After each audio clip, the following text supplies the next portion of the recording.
কেমন আছো বন্ধুরা? Good afternoon. এখন গুড মর্নিং মোটেই না, তাই জন্য বললাম না। Good afternoon. আজকে হচ্ছে আমাদের লাঞ্চে কি আছে তোমাদেরকে দেখাই, তাই না? লাঞ্চ মেনু এ দেখো।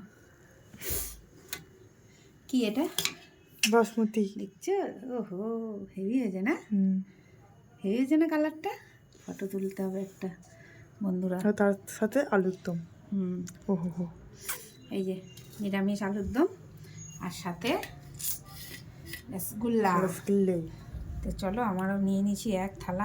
আমার ফ্রাইড রাইস এমনি এমনি ভালো লাগে, এই জন্য একটু বেশি করেই নিয়েছি, এইটুকু দিয়েছি। তো চলো দুপুরে খেয়ে নিই আমরা। আর তোমরাও এরকম মাঝে মাঝে একটু নিরামিষেও একদম টুইস্ট খাবার খাও, ঠিক আছে?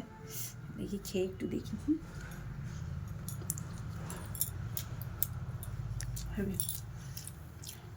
চলো।